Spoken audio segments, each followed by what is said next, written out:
ஜோஷ்வான்றவன் ஒரு ஜேர்னலிஸ்ட்.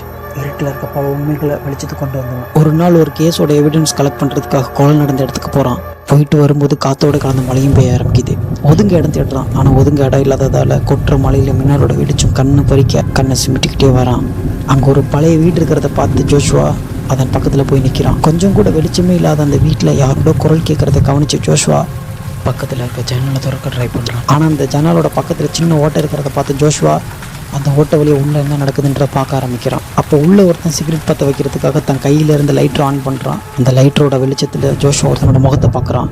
அவனோட முகத்தை பார்த்தோன்னா ஜோஷ்வா அதிர்ந்து போகிறான். இவனை தான் நம்ம கொண்டுட்டுமே, இவன் எப்படி என்ற அதிர்ச்சியில் ஜோஷ்வா யோசிச்சுட்டு இருக்கும் போது அவன் பின்னாடி வந்து ஒரு கார் நிற்கிது. அதுலேருந்து கோட் ஷூட் போட்ட ஒருத்தன் இறங்குறான்.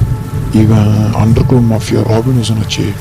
இவங்க என்ன பண்ணுறான்? ராபின் ஹுசன் வீட்டு உள்ளே போய் சட்டுன்னு கதவை சாத்துறான். மறுபடியும் உள்ளே என்ன நடக்குதுன்றது ஜோஷ்வா அந்த ஓட்டை வழியாக பார்க்க ஆரம்பிக்கிறான். சார் வாங்க வாங்க. ராபர்ட், நீ எனக்கு செஞ்சது மிகப்பெரிய விஷயம். அந்த ஜேர்னலிஸ்ட் நீ கொன்னதால் நான் மிகப்பெரிய பிரச்சனையிலிருந்து தப்பிச்சிருக்கேன். அதுக்காக உனக்கு என்ன வேணால் செய்யலாம். சரி, பெட்டியை தர என்று சொன்னதும் ராபர்ட் உட்காந்துருந்த சவப்பெட்டியை ராபர்ட் திறக்கிறான். அதிலிருந்து ஜோஷுவோட உடலை பார்த்து ஜோஷுவா அதிர்ச்சியோட உச்சத்துக்கு போகிறான். அதிர்ச்சியில் இருந்த ஜோஷுவா ஏதோ சத்தம் கேட்டு பின்னாடி திரும்பி பார்க்குறான். ராபின் ஹுசனின் காரில் இருந்த அவனோட நாய் ஜோஷுவின் சிறந்த கண்களை நோக்கி பாய்ந்தது. கதை சொல்லவா?